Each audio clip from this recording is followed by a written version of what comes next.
Describe a recent news story that you have heard or read about. And in your response, you should say, IELTS speaking is divided into 3 parts. So now you understand why Pheelyp Aytona got 9.0 in IELTS speaking.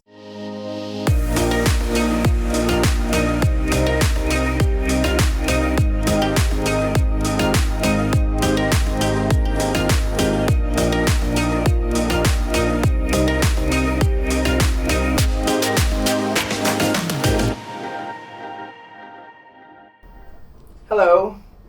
A lot of our reviewees messaged us if we could do a live IELTS speaking test. So that's exactly what we're going to do in the next couple of minutes. So I'm the IELTS examiner, and Pheelyp right here is the IELTS examinee. For those of you who do not know yet, IELTS speaking is divided into 3 parts. So Part 1, introduction and interview, which would last for about 5 minutes. And then Part 2, individual long term, that's 3 to 4 minutes. And then the third part, that's the follow-up round, two-way discussion, which would last for about 5 minutes. So this one is relatively longer than the usual video because this lasts for about 11 to 14 minutes. Okay?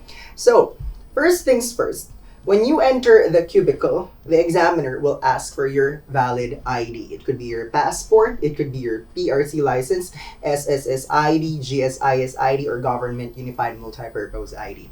And then the examiner will record the conversation. So I vividly remember my examiner saying, "This is the speaking test of Temporal Irvinil A, speaking examiner, blah, blah, blah, speaking examiner number 999999. Okay, so we have here a material from British Council. So rest assured that this is one of those used in the actual examination.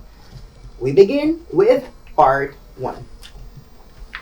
Hello, good Hello. afternoon. Good afternoon, sir. Okay, so for your first part, will you please state your full name? My full name is Pheelyp Edward Cruz Aytona.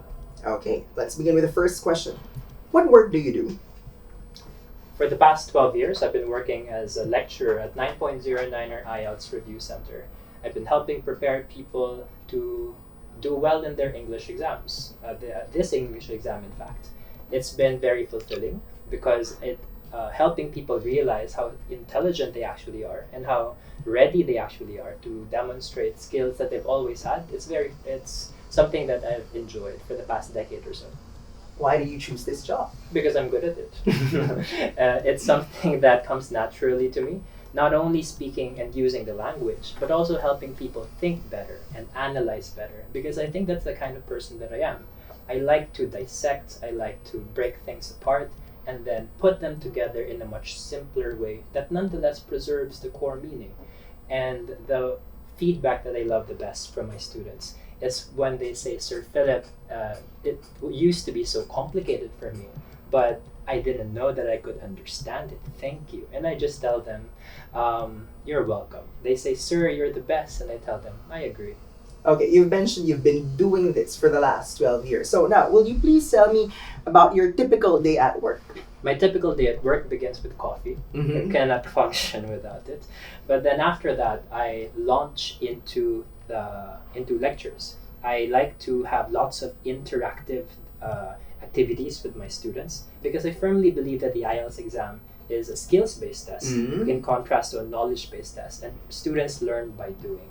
So there's lots of discussion in the classroom, in my classroom at least. There's a lot of give and take and time for questions and space for them to think about what actually happened in the exam so that they don't just vomit the exam, the information that I've given them, but they're given time to digest and absorb. Okay, so what job would you like to do in the future and why? This exact job. I see myself as a teacher for life because we all have different strengths. There are lots of aspects in life in which I am a total klutz and moron, but in this aspect, I'm pretty good. And I think that playing to one's strengths and is leveraging what one is good at is something that definitely people should do. Because when you love what you do, you're not actually working at all. Okay, that's the end of your task 1. Now we proceed to your speaking task 2. So I'll give you a task card and I'll read it for you. Describe a recent news story that you have heard or read about. And in your response, you should say, when you heard or read about it. Number 2, where. Number 3, what the story was about.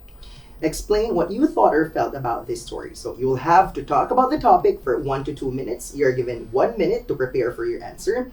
And then you can make some notes if you think this one will help you in your preparation. So I'll give you 1 minute to prepare. Sure. So while Pheelyp here is preparing, I want everyone to know that in the actual examination, the candidate is given a copy of the task card. Some examiners give the candidates a pen and a scratch paper. They can prepare a guide. They can use this while they're talking, while they're delivering. So the goal of everyone is to reach 1 minute. That's the minimum. You will be penalized if you don't reach the minimum of 1 minute. Now, 2 minutes, that's the maximum. So whatever happens, by the second minute, you have to stop talking. Congratulations, you reached the finish line. Okay? So I have with me here roughly 20 seconds left. I'll just wait for the 1 minute preparation time to be over. And then I'll also use the timer because Pheelyp here only has 1 to 2 minutes for the individual long term. Okay? So in 8, 7, 6, 5, 4, 3, 2, 1. Okay, Pheelyp, let's hear it from you.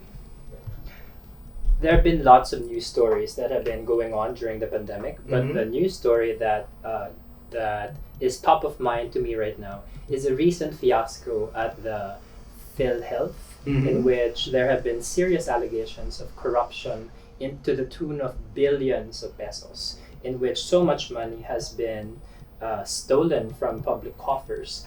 And I read it. I have been reading it for the past few days. It's at the top of the news cycle right now. Essentially, what happened is that there was a whistleblower, the fraud officer of PhilHealth. He divulged all of these details. Apparently, for example, the executive council of PhilHealth has been stealing 15 billion pesos from public coffers. That's awful. Apparently, PhilHealth has disbursed more money to this hospital in Davao for the pandemic, even more than the University of the Philippines General Hospital, and all of these things. And what's so shameful about it is that corruption in itself is bad, but at a time of pandemic, it's even worse. It is inexcusable. So there is so much that the money could have been used for, so much good, especially at a time when people are starving and suffering. But for people to steal and to plunder public coffers at such an amount, that is grossly inexcusable, and people should be held to account because of it. Okay, there you go. That's the second minute. Okay, now we proceed to your speaking task 3.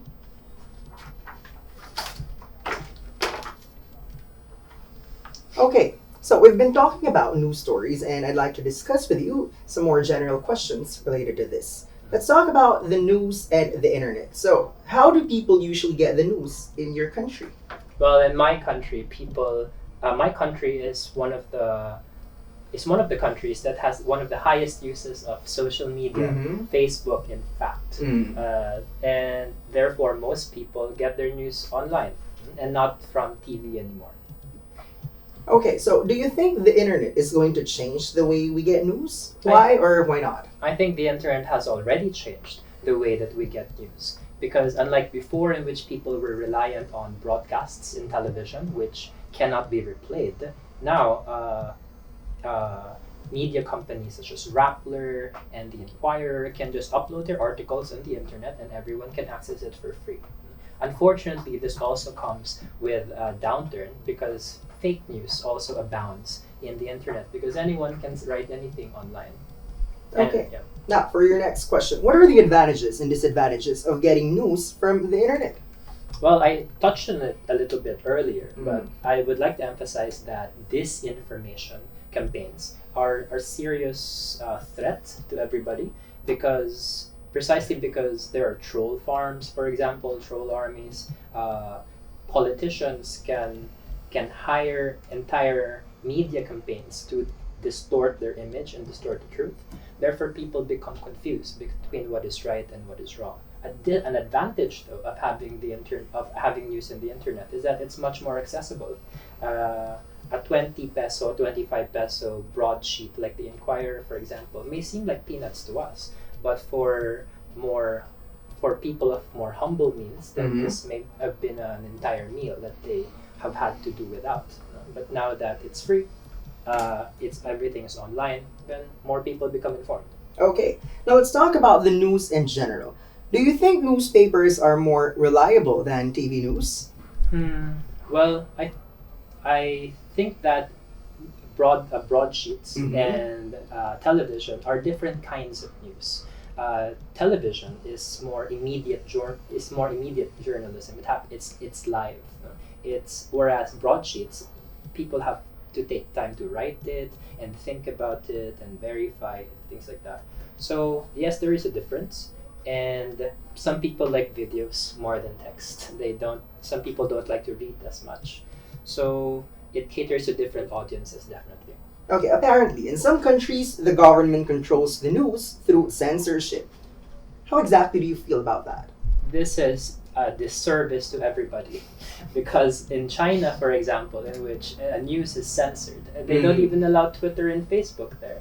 Therefore, it's the media becomes a mouthpiece for the government, in which no one is allowed to criticize the Communist Party, and therefore it's all praise. And this is something that is very dangerous because the purpose of the fourth estate is to hold government accountable, and so that when it makes mistakes, the people are informed and can extract accountability from the state. Okay, for your last question, what qualities does a good journalist need? Commitment to the truth and integrity, because journalists are very powerful because they get to shape people's stories, the stories they tell themselves, the stories they tell about their nation. They are crafting a point of view and crafting people's worldview. This is something that can change entire countries. And therefore, journalists must exercise restraint, must commit themselves to the truth, and not allow themselves to be used by government or any other entities. Okay, thank you. That is the end of your speaking test. Now you understand why Pheelyp Aytona got 9.0 in IELTS speaking. So let's evaluate his performance. What did you notice? Pheelyp never sounded nervous, anxious. He looked at the IELTS examiner, did not look at the ceiling, the wall, and he sounded conversational from beginning to end. He did not sound scripted. It's not memorized. And what about the delivery? It's so natural, as if English comes out naturally. Now, do you have anything more to say for our audience who are preparing for their speaking in IELTS? I will tell our audience, I tell you, the same thing I tell all of my students. The best way to get better at speaking is by speaking. It's just something that you have to keep doing again and again. Of course, before you practice, you have to know what to practice. And that is why we welcome students into our center, so that they have a good idea of what techniques and strategies and tips to keep in mind when they practice the language in their everyday conversations with your parents or with your friends, so that you get used to using it all the time. So that, just like me, it's nothing. It's something that is just like breathing. It just happens. And when you perform like this, you have a very good chance of doing well in your own test. So if you need someone to evaluate your performance and give you the go signal, you know who to call, you know whom to contact. It's 9.0 Niner.